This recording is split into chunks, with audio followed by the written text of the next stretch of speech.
Welcome to Your Pet's Life Coach. I'm Carrie Hyde. I'm going to be your host every time when I come on here talking about anything and everything, really. Mostly dog-related stuff, of course, as a pet life coach. Of course, I'm going to be talking about your dogs and your cats. But I also decided a long time ago, and many people over the years have told me I should write a book, including some of my staff members, my family, friends, people on Facebook, colleagues have all said, one of these days you got to write a book. And so for years and years, I have said to myself, oh, absolutely, I'm going to write a book when I retire. And, but as I get older, some of my friends are starting to think about, I'm not that old, but we're in our 50s. And so obviously you start thinking about retirement. And every time I think about retirement, I think about how miserable I will be if I retire. My staff will tell you that I absolutely love doing therapy baths on animals. I love it. That's where I am all the time. I'm constantly soaking wet, and I love it. So I can't really imagine myself retiring. And so if I don't have the time to write, then what happens to all these stories? So I'm going to talk a little bit about what I do and who I am. And that's the only reason I'm doing that is to stall a little bit, because if you don't hear these stories from the beginning, they're not going to make a whole lot of sense. So I want to give people a little bit of time to get in. So right now I'm just going to kind of talk to you guys a little bit about why do I even want to do this? My husband says, why are you doing that? Like, what good is it going to be to share these stories? And my husband's a great guy, but it did pose the question for me also, like, what's the point, right? Like, I follow a lot of self-help people, and I try to educate myself a lot on mindfulness and these things. And so a lot of times in those talks with people, the why always comes up, to ask yourself why you're doing something, and it helps. And so of course I'm asking myself now, why am I wanting to share these stories with you? Hi, Amy. Hi. So why, what's the why here, right? So over the years, I have learned a couple of things about myself. Of course, I'm in my 50s, so hopefully I'm learning a few things about myself. Some things I learned early on when I was really young, and I learned very young that I'm very intuitive with animals, and that I love, love, love working with animals. But something that I have kind of known about myself, but didn't really pay too much attention to, is that I also really love teaching and mentoring people. I absolutely love it. My staff will tell you. And just recently, I had a young person that works for me say that I'm a huge mentor for him, and he's never had a female in his life give him this much advice that has been useful for him. And so, that just warms my heart and makes me realize that I do really think there's no point in being intuitive and being observant as to why things happen in our life, and being able to understand them in a deeper level. There's no point if I'm not going to share it with other people so that they can have inspiration in their life, because without the people in my life that have been teaching me to do that and to pay attention to what's going on, then I wouldn't be further along in my life. So I think stories are one of the really great ways to do that. And stories, there's all sorts of reasons for stories, right? That you can have entertainment purposes for stories. You can have bedtime stories to help your children go to sleep. But for me, I really love stories that inspire and teach. And so I like to use those stories, and I often use the stories at work, the stories that I'm going to be sharing with you. Here's what I'm going to tell you. I can't commit 100% to when I will be giving you a story. And the reason why is twofold. One, I'm very committed to helping your animals in nutritionally, and helping their skin's microbiome and all of those things. And that takes up an enormous amount of my time. But also, when I want to share these stories, it's because I'm feeling something that's inspiring me at the time to share the stories. And so I don't know when those are going to come and hit me. And the story that I'm going to share with you guys tonight is a story that I often feel inspiration to teach people. It's often comes up into my daily life. I don't want to say daily, but definitely the opportunities to share these stories and this type of thing that I'm going to be talking about tonight is something that I definitely find guides me through my life. I don't want to say daily, but probably weekly. I think about this story, and that's not to say that I am, obsessing on it or not moving forward or any of those things. In fact, it's quite the contrary. I take and learn from this story and teach with this story, and am in a weird way blessed to have this story in my life because it was life changing for me. And I hope it will be life changing for you. And that's why I decided I wanted to share some of these stories, and particularly this story. And I will be putting these in a book. I actually already hired somebody who's going to help me because I've never written a book. And so I am going to put these stories into a book, but I'm going to have somebody ghostwrite for me because I just don't have the time to do it. So I hope that they do for you what they have done for me. And so this particular story that I'm going to be getting into here in a few minutes, and like I said, I'm just stalling a little bit before I share the story with you, is something that happened many years ago. And it also, I want to make sure I let you know that some of the timing I might be off on. So I can't remember the exact year that it happened, but I want to say it probably happened about 10 years ago. The woman that is in the story that I'm going to be talking about, I don't think she has any real idea the effect that she has had on my life. But I did go to her, which is why I'm not going to change her name. But I did go to her probably about 2 years after the incident happened. And I told her if I ever write a book, could I please write this story in this book because it has been so profound in my life. And it always will be. It will always be something that I will take with me for the rest of my life. So anyway, I'm not going to be changing the names of the woman who had that effect on my life. But there is going to be some things that hopefully she may remember more. So if she ever comes back and watches this, I hope she doesn't call me out on having some of my facts just a little bit wrong. And that would just be the timing of when it all happened. And maybe even the exact verbiage that was used. But when I share it with you, it will be because of the feelings that I had during that time. So bear with me on the timing of it, but I do believe it was about 10 years ago. So a little bit about me as I stall, because I do know people are coming in here, and I wanted to be fair and give them a good 10 minutes to come on if they wanted to listen to this story. Of course, you can go back and listen to it later, and you can also share it if you want. Hopefully that's what we're doing, is we're sharing stories so that we can help people do better in their life. But let me tell you a little bit about the history so you can kind of have an understanding when you get into this story. I'm going to give you a little bit of the history. You may already know a little bit about my history as far as working with animals, but I just want to reiterate it because it's important for you to understand how strong the feelings were when I was going through what I went through. And when I say what I went through, it's also what the parents of this dog went through, and the family of the parents. And so many people are involved in this story, from the veterinarians to the place where the dog came from. And I'm not trying to give too much out until I get into the story. But a little bit about me. I started working with animals when I was about 12 years old. 12 or 13 years old. My mom got me my very first job at a grooming shop, which is kind of ironic. Got me my first job at a grooming shop, and I cleaned kennels, and I did really, really love it. But then the grooming shop closed down.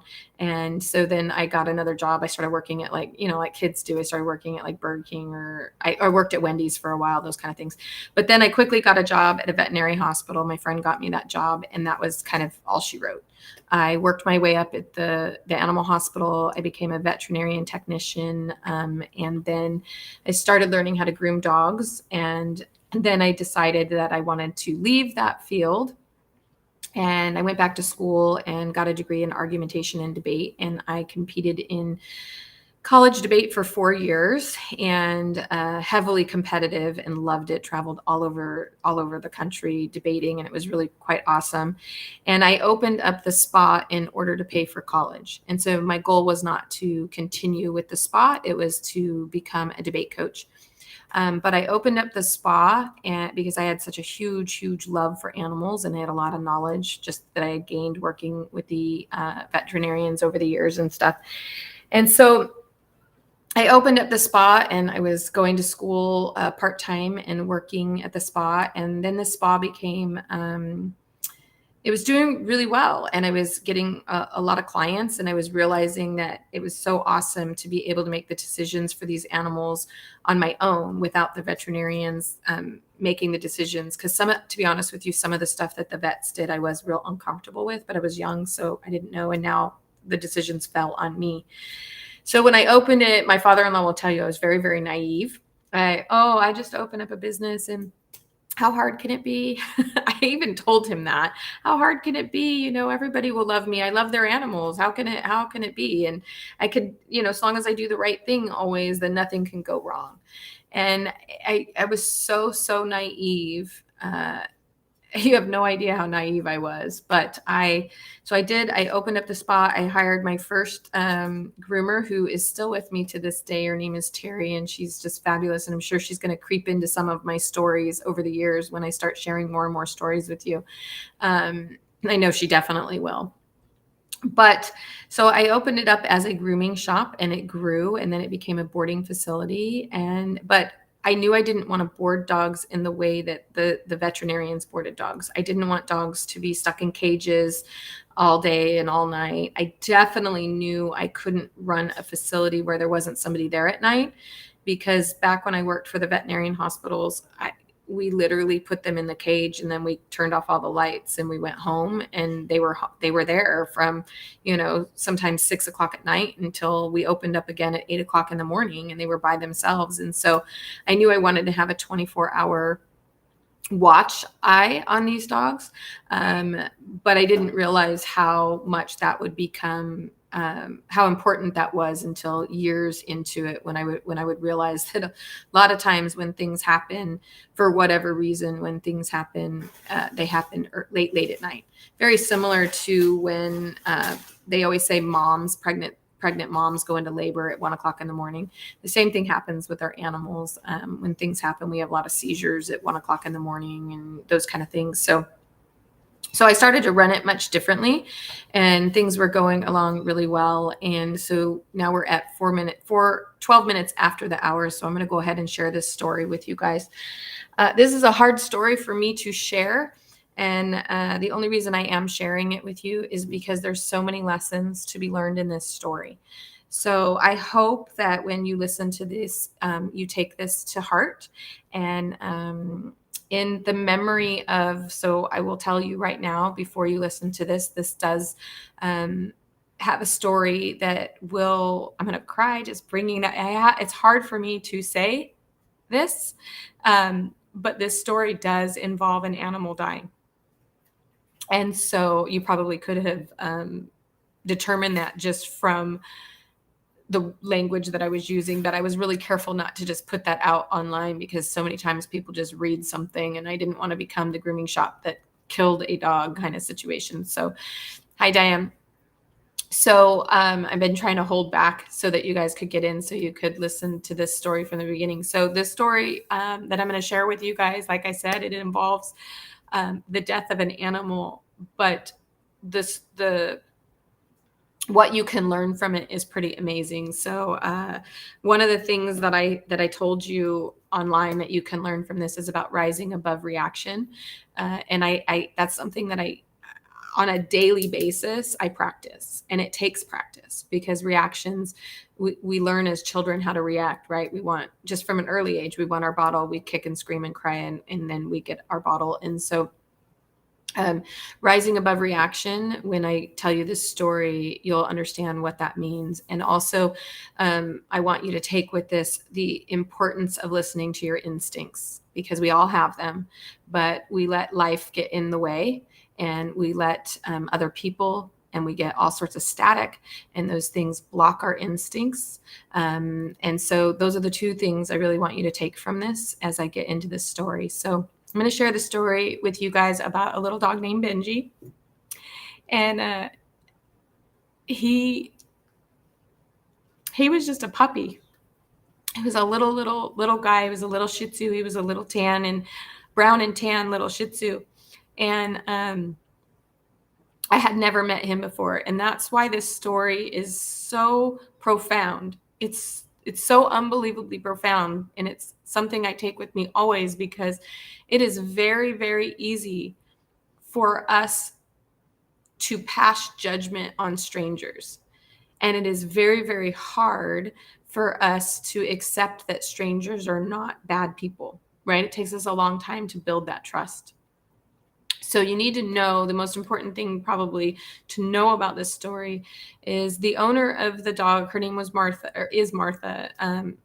She's been such a amazing person. So Martha had never met me before. She had no idea who I was, and she was a first time. I don't know if she was a first time pet owner, but certainly I don't think she had had a puppy in a really long time. And so she brought her dog. She called and made an appointment to board her dog with me. Benji was like I said, some of my memory might be a little short on these types of details, but I want to say he was 4 months old, possibly 5 months old. So she decided to make an appointment with me for boarding, and I had never met her before. And she brought Benji in, and we signed all the paperwork, and she brought Benji into us, and we took Benji in the back. And almost immediately, I thought it was weird that Benji wasn't playing, because he was a puppy, and it was a Shih Tzu puppy, and he should have been, I expect him to be a little bit shy at first, like kind of, hey, what are you doing? It's a little overwhelming at the spa. All the dogs kind of run to them and sniff their butt right away. So it's not unusual for me to see a dog be a little kind of, what the heck are you doing? Depending on their age, depends on how long that should last. So an old dog who's never, ever been around this many dogs sometimes can be really, it takes a lot longer, and maybe never. They may never come around to wanting to play and goof off. But a young pup, we expect in the first hour or so, and some puppies will run in hell's bells right off the bat. They don't have any problems or concerns. They just want to play. So Benji didn't do any of those things. He came in and he just sat right down. And so right away I thought, oh, that's really weird. He's a little bit shy. And the day kind of kept going, and I picked him up and I noticed that he wasn't sick per se, right? Like there wasn't any goopy runny eyes, there wasn't any coughing, there wasn't any diarrhea, there wasn't any vomiting, he wasn't lethargic. When as a vet tech, we're taught about what lethargic means, right? Lethargic means like you pick them up and they're just so lethargic, they just have no energy. He wasn't like that. He was alert. He was, I would pick him up and he would look at me, and there was no indication that there was a health issue, other than the fact that, and this wasn't necessarily a guaranteed health issue, but he would just sit in the corner and he would not play. He would not engage. He would not do anything other than, when I say not engage, other than watching the other dogs, which he did. That was all that was going on with Benji. So the day went on and I kept checking on him. And then nighttime came, and, let me go back. I remember, I don't know what time of day it was. I went and gave him a little treat. I wanted to see if he had an appetite. And because generally if they have an appetite, then things are probably okay. So I put a little treat in his face early on in the day, and he went right for it. And so I thought, oh, okay, well, he's just probably a shy puppy. And then dinner time came and he ate his dinner, no problems. And so I spoke with my night shift and I said, listen, I'm really nervous. For some reason, I am nervous about this dog. And I just don't know why he's not playing and engaging. And, now it's a couple hours have gone by. And so I told my night shift I really wanted them to pay close attention.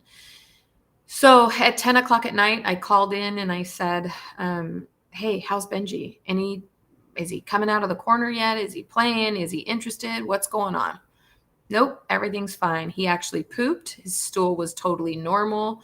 The night shift had saw him drink some water. So now he's eating dinner. He's drinking water. Everything is fairly normal, other than the fact that he's not playing. So uh, I just kept my phone with me. I always do. Just so you know, I don't. Sometimes I spend the night down there, but if I'm not spending the night down there, my phone is next to my ear at all times. So I just told the night shift anything, and a cough, a sneeze, anything. I need you to call me because my stomach was just telling me something was wrong. So the next morning, I called the next shift that starts at 7 in the morning, but I called them knowing they would be up and getting ready for work. I called them around 6:15, and I called the manager at the time, and I said she was supposed to be in at 7, and I said, "Hey, listen."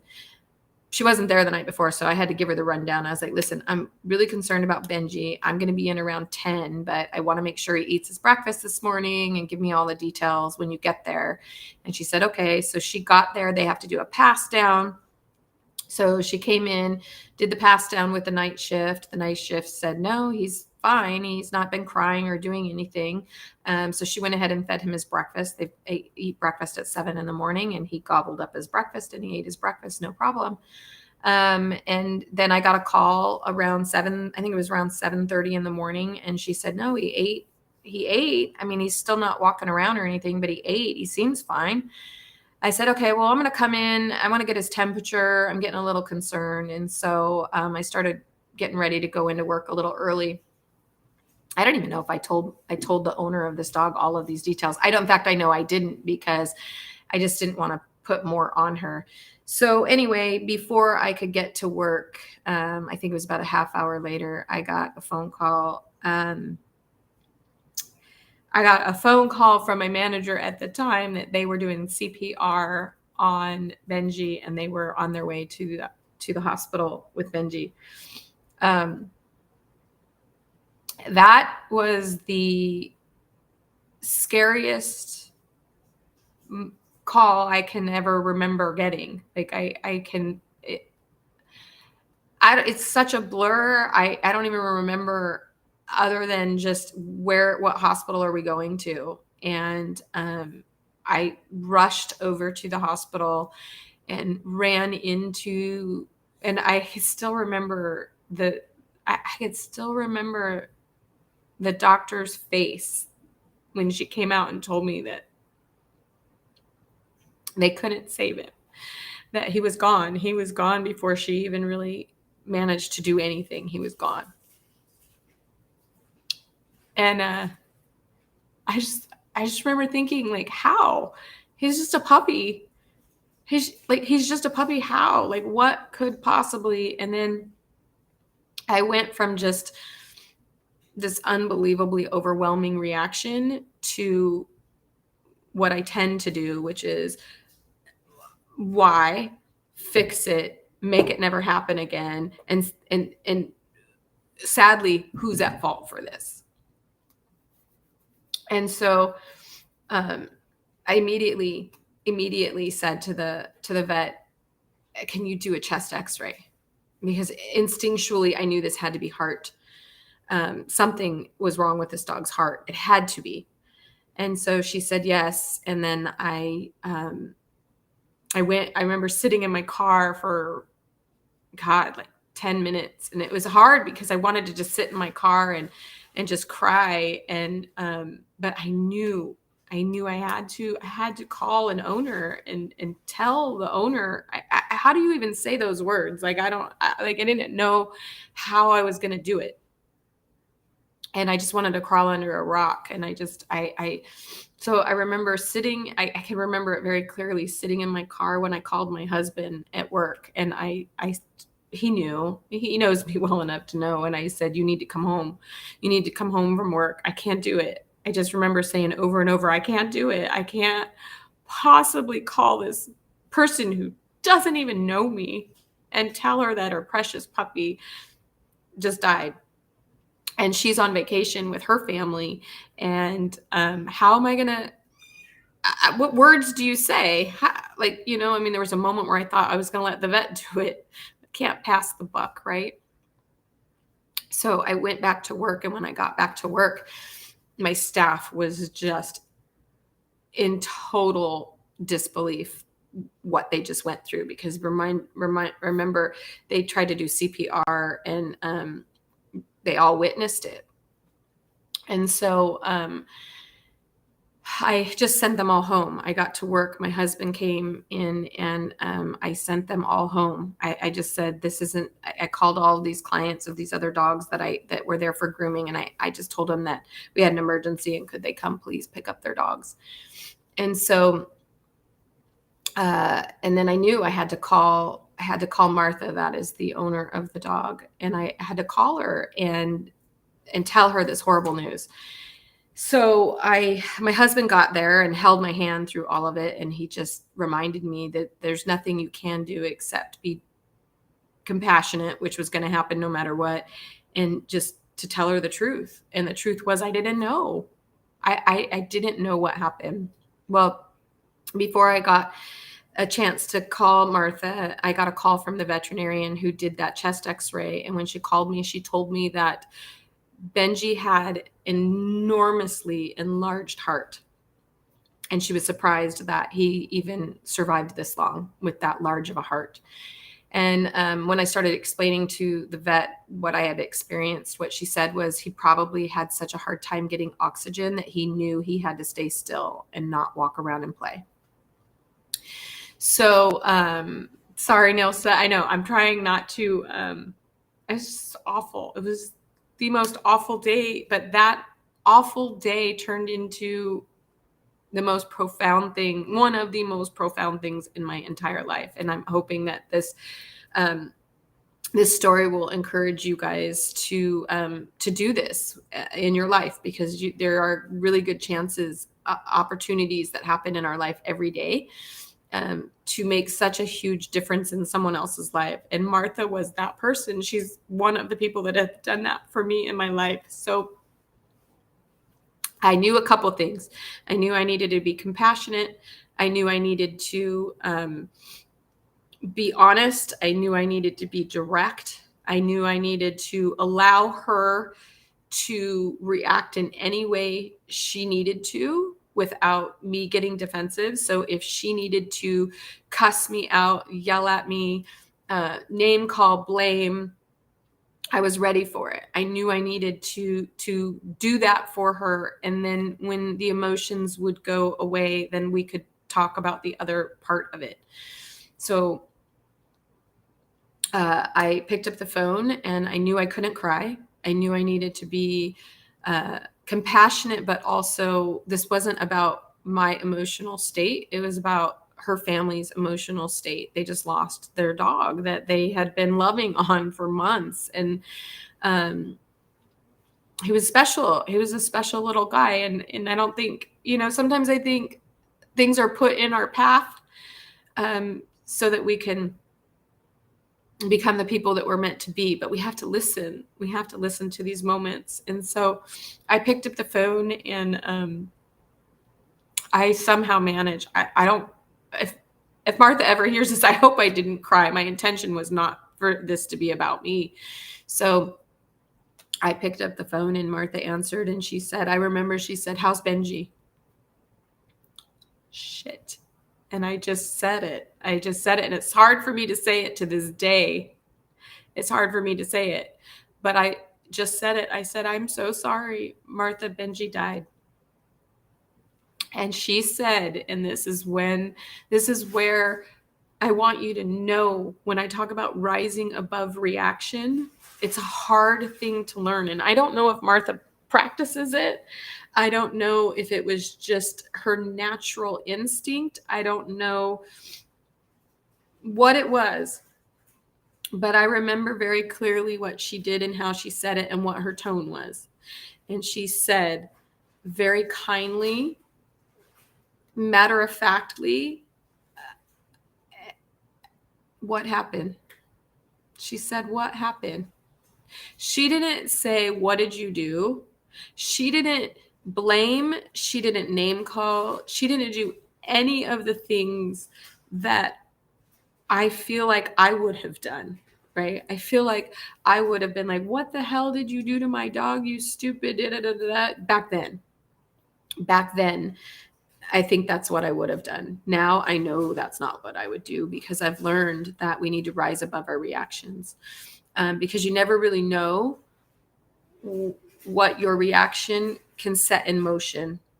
And so what Martha doesn't know is I had decided at that moment in that vet office, when that vet told me that Benji died, I had 100% decided I am never doing this. I cannot be responsible for something that someone else loves so much. It's not, I can't do it. I had decided this isn't it. Nope, I'm going back. I'm going to start teaching college debate. I am not going to be in charge of someone else's animals. It's too hard. It's too much. It's too emotional. I'm not going to do it.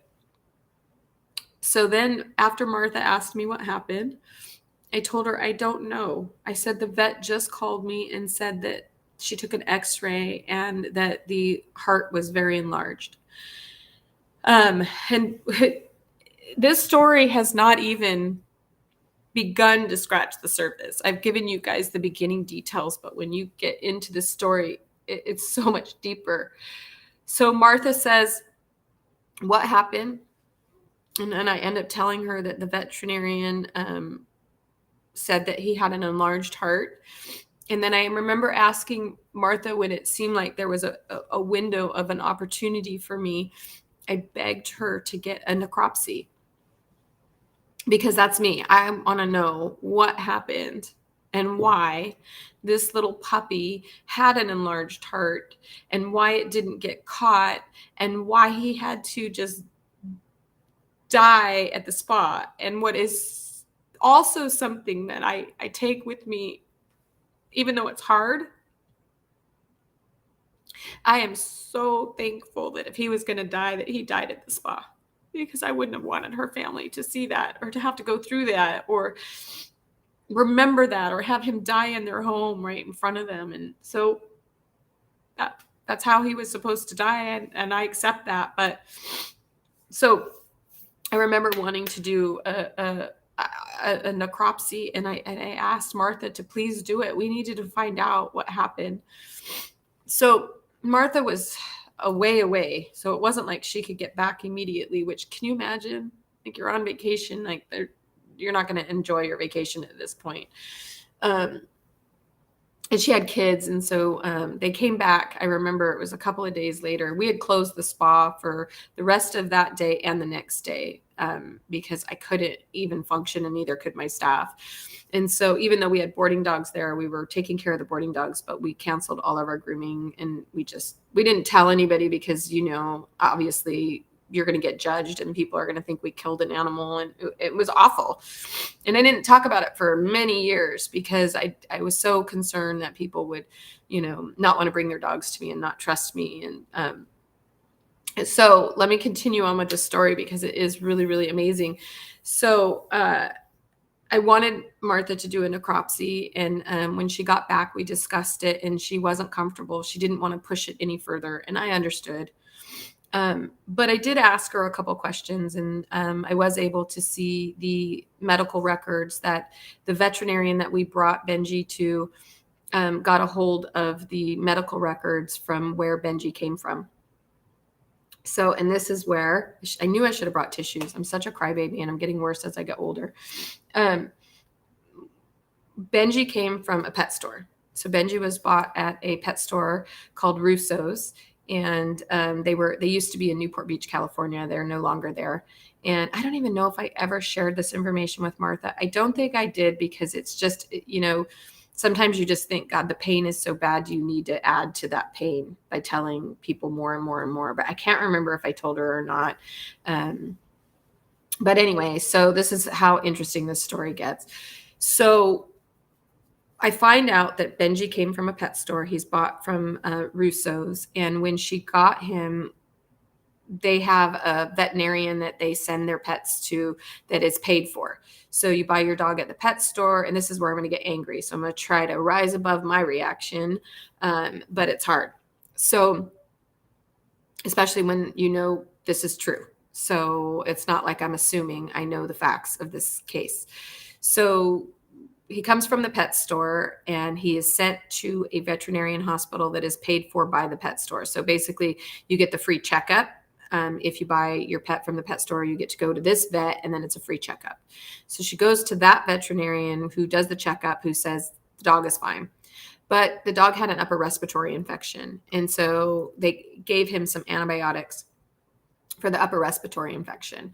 When I spoke with the veterinarian that we brought Benji to, she said the records indicated that he had 3 upper respiratory infections in his tiny little life. And she said that that would go against the protocol of a veterinarian who should have been running some chest x-rays to try to figure out why this puppy kept having these upper respiratory infections, because he had now been on 3 bouts of antibiotics for upper respiratory. And so she said that this dog should have had more workup done on him, which of course I agreed, right? Maybe 1 upper respiratory infection, but 3, and he's just a pup. So they didn't do it. And we never did do, like I said, Martha just wasn't comfortable doing the necropsy. And so we weren't able to absolutely, without a doubt, determine the cause of death because we didn't do the necropsy. But what we do know through the chest x-ray is the dog had this enormously large heart. So, and here's where it gets twisted and weird. So Martha gives me the information. The vet gives me the information. I find out which veterinarian is signing contracts with Russo's. And coincidentally, at the time, I had a girl working for me who worked part-time at that veterinarian hospital. So she was back and forth. And she was working for me at the time that Benji passed away. So she knew the whole story. And so then when I ended up saying to her, hey, Benji was seen at your vet hospital. And she says, oh yeah, they see all the dogs from Russo's.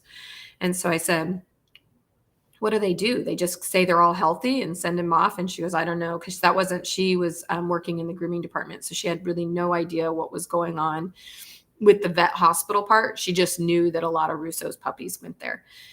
So anyway, she, by the way, Russo's got closed down. The city of Irvine decided no more pet stores. I think actually now the state of California, or at least Orange County, we don't have any pet stores. So kudos to that. But anyway, so one day, this girl that's working for me, which I can't even remember her name now, it's been so many years, but she comes to me at work and she says, Carrie, I got to talk to you. She's so excited. She's hyped up. And I'm like, what?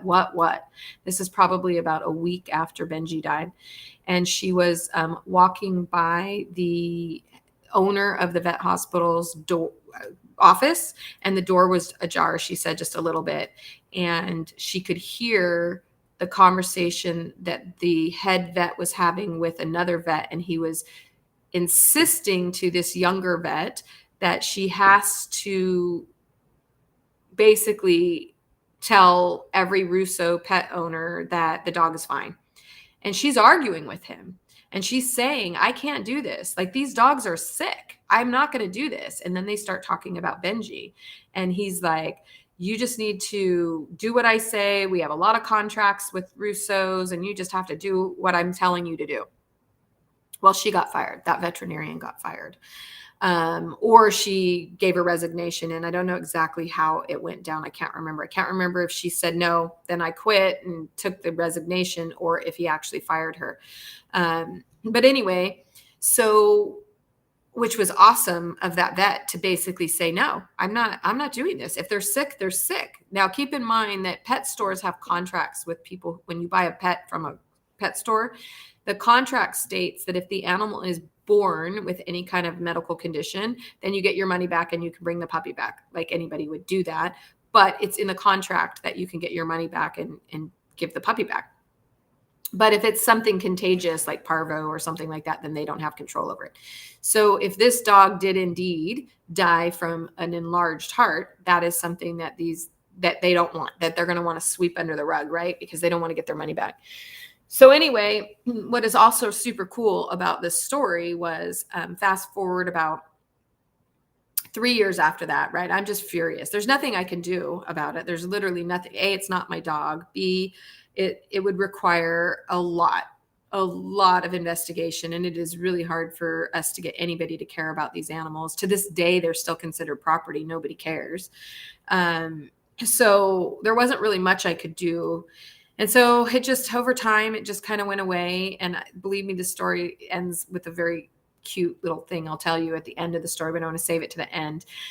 So anyway, fast forward about 3 years from that point, and I open up a little store called it was called Whole Pets, and it was just a nutrition store for dogs. It was nothing more than that. We didn't have grooming, boarding, daycare, anything. All we did was sell raw diet, and we just educated people all about nutrition. It was really awesome.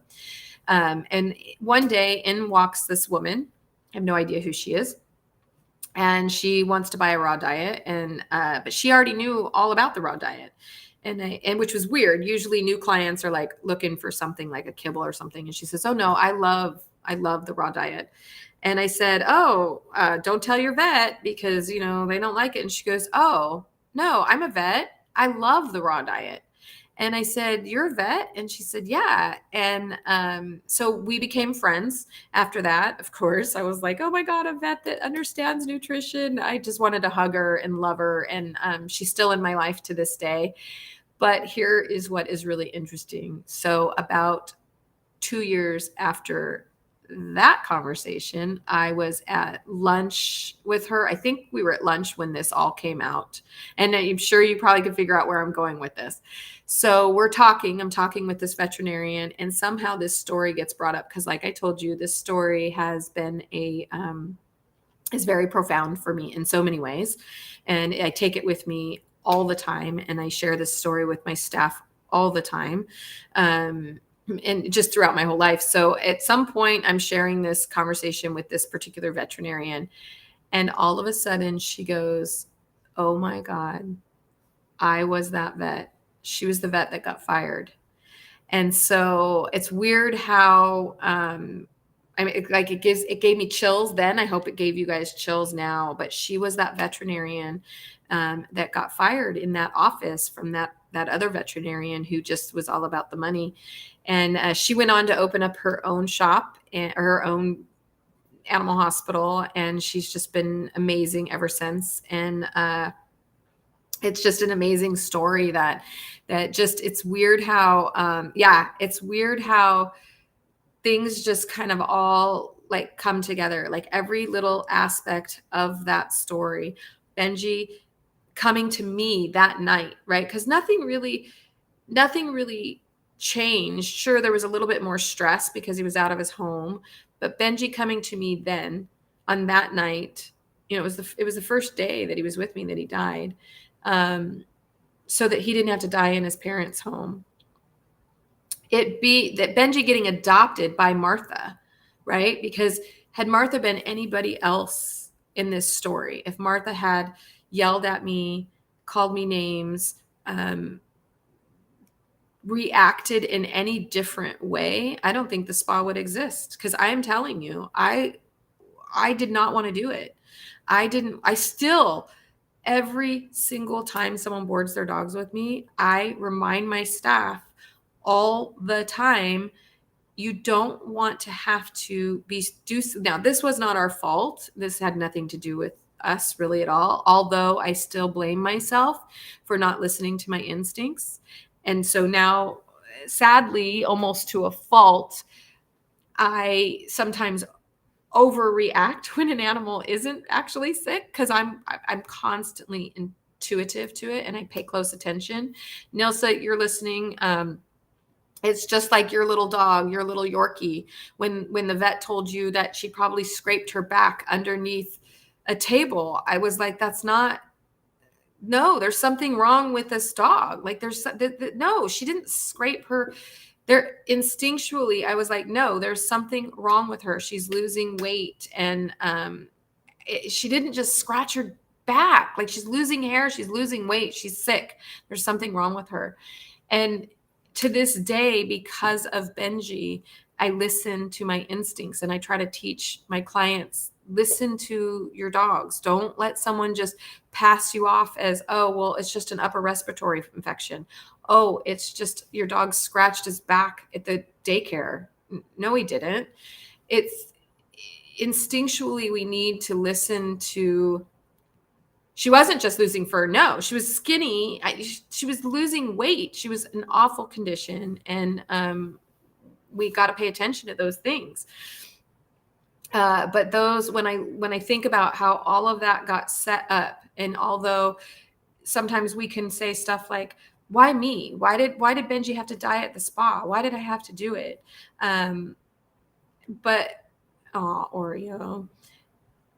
But now I'm wise enough now. She died. It was 2 months later. I knew something was wrong with her. I just wish I was the vet. I wish in some cases, I just wish I was the vet, because it's so hard when I'm instinctually trying to say something's wrong with an animal and I can't get the vet to listen. It's hard.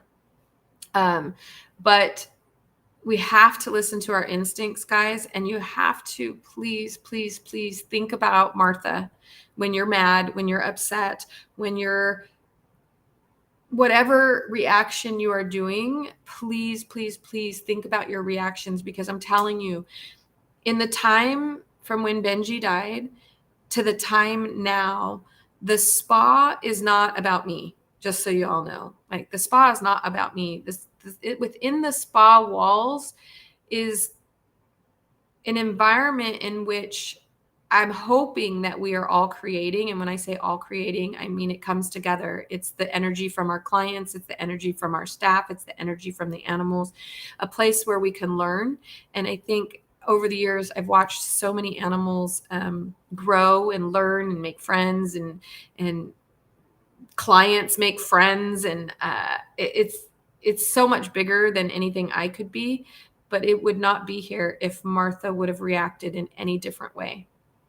Had she, and like I said, I don't know that Martha practices it, because I have to practice it. I feel like it's a constant practice for me to step back and go, don't react. Just don't react right now. So many lessons learned and reminded about tonight. Thank you. You're welcome. It is just don't react, or at least wait to react. Wait until you have time to think about it and be honest with yourself. Like, does this even make sense? Or am I just angry? Am I just upset? Am I just whatever I'm doing? Sometimes you have to, and sometimes people don't like it. I had a recent incident in my life, not about 2 years ago, where I was desperately begging somebody to just calm down and let's talk about it later. And this particular person couldn't and wanted to talk now. And so sometimes it's really hard when we're trying not to react. Mom's reaction meant, thank you so much, Carrie. I had no idea my mom's reaction meant so much to you. Oh God, I didn't know you were watching this. Yes, you have no idea. I did not know. Christine, hi, there you guys go right there. This is Martha's daughter. And I don't know if you were, now I'm going to cry. I didn't know you guys were listening. Your mom did so much. And I hope, and I thought about that at the time, what an amazing lesson she taught her children. What an amazing lesson to teach your children, right? Your dog died and your mom's not screaming and yelling at the person that could have possibly, I know now I'm crying because I can't believe Martha's daughter's on here.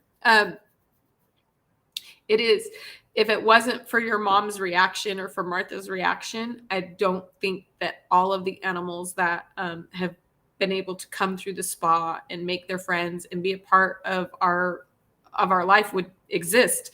And it was just a simple,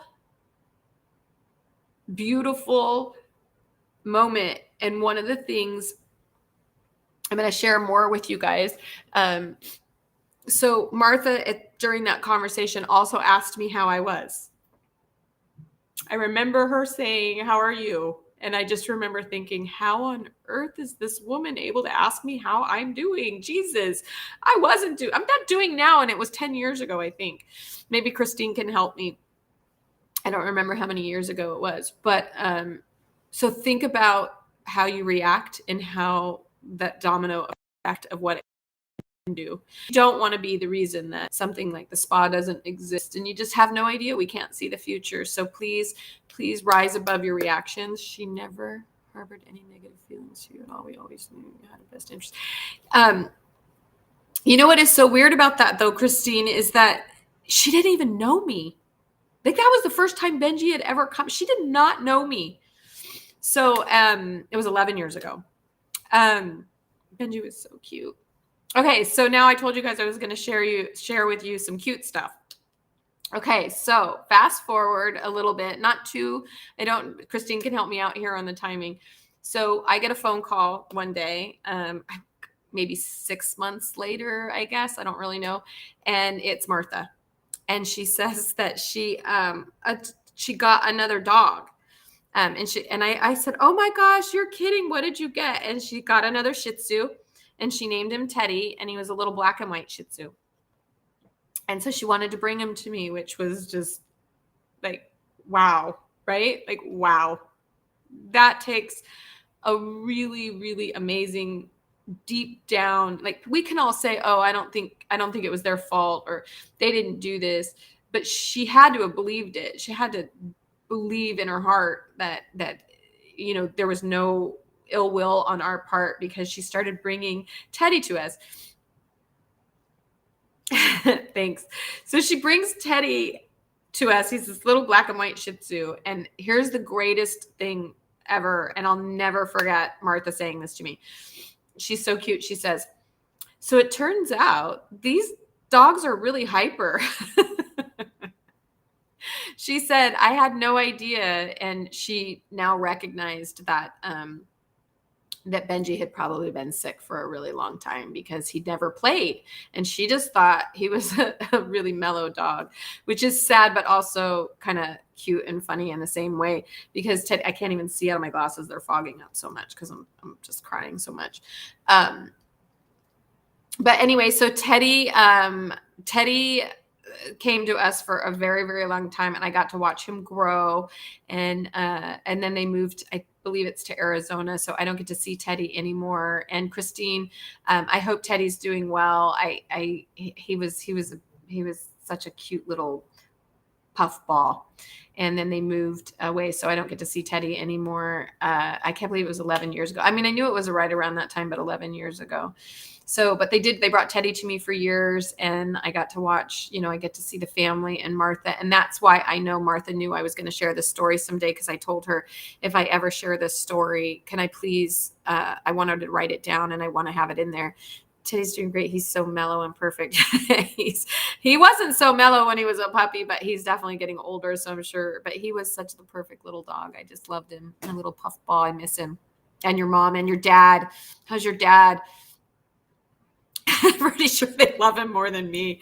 Yeah, they loved him. They would, that Christine's mom and dad would always bring the dog together. Almost always when they would drop Teddy off, it was always together. They would bring Teddy, they would pick Teddy up together. It was kind of a little family affair. And then your dad would try to steal cookies. Then your mom would get mad because we would have human cookies in the front. So it was great. That's one of the things about the spa that I bless your mom and thank your mom for doing, is because the spa is we have so many relationships with so many people at the spa that I just don't think would exist if it wasn't for her. So I thank her, and hopefully she can see this story someday and just know that she has played a huge role in my life. And I know that wasn't her intention. I don't know if that is something that, like I said in the beginning, that Martha needed to practice. I know I need to practice it seems weird to say practice kindness every day. And we all know what it means to be kind, right? We don't bully people. We don't name call them. We don't, we practice kindness. But what I'm talking about is beyond kindness, because it's so easy. And this is another story that I will share with you guys at a later time. But remind me to share you the story of a dog named Lucky Day was his name. And I will share that story sometime. But it is always really easy to be kind when we're getting our way, when things are happening the right way. But we judge people. I judge people, and I teach my staff. I work with a lot of young people, not everybody, but a lot of young people that come to work for me, and I spend a lot of time mentoring them. A lot of our meetings are about mentoring, about being a good person, about rising above reaction. They hear me say that. But they also hear me say this a lot. It is really easy to be kind to somebody when things are going your way. But true character is judged by how you react when things aren't going your way. And what I can say about Martha and her family is they are of the highest character that you can have. And I just hope to strive. I strive to be like that every day, but I have to remind myself because it's hard. Life gets in the way and we get angry and we, you know, we get defensive and we think everybody's out to get us all the time. But I hope this story reminds you guys when you're out there to be kind and to rise above and to please, if you are working with anybody, I don't want to say just animals or children or the elderly. Sometimes those are the cases where we do need to use our instincts, right? Because they can't really communicate to us, right? So the elderly sometimes can't communicate in the right way. Our animals certainly can't communicate the way we would like them to. They are communicating to you though. And our children also have a hard time communicating. So we really need to hone in on our instincts. I don't know that if I would have listened to my instincts, it would have made much of a difference for Benji because the heart issue was really, really bad. But certainly it has made me learn that I need to pay close attention and don't be afraid. What if I'm wrong? That's what I tell my staff all the time. So what if you're wrong? So what if I say, I'd really like Benji to go and have his chest x-rayed and looked at, and he gets a chest x-ray and looked at, and the vet says, nope, it's fine. It all looks good. What have I lost? I haven't lost anything. We're so prideful that we're afraid to be wrong. But in cases like that, I hope I'm wrong. I hope I'm wrong. I hope my instincts are wrong when I think there might be something bad. But if you're working with animals or children or the elderly, please, please allow your instincts to guide you and also rise above your reactions. So that's my lesson for tonight. I hope that you enjoyed this story. I have lots of them, guys, and they are life lesson stories. They're not just, oh, look at what happened at the spa today, although I do have a couple cute stories like that. But anyway, I am going to go ahead and let you guys go. Actually, while I have you here, if you want, it's only almost 5 o'clock. I got about another 15 minutes. If anybody has any questions, comments, or anything you want to learn about nutrition or your dogs or your cats or anything, I got a couple more minutes I can stay on here. But if not, I'm going to go ahead and let you guys go. This Wednesday, I am working on who is going to be coming on and talking with me with this Wednesday. I can't announce it yet because I'm not quite sure. Let me double check. I don't think, oh wait, it might be Dr. Canizero. In fact, I'm pretty sure it is. If Lori, if you're still listening there, I think this Wednesday is Dr. Canizero, and it's next week that I might have a surprise for you. Yes.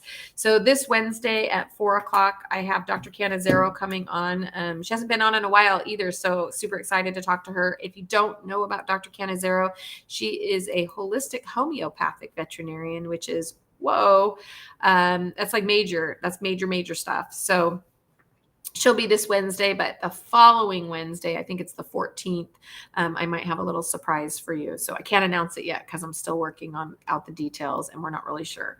But super excited. So you guys do know that I am here every Wednesday for sure, 4 o'clock every Wednesday.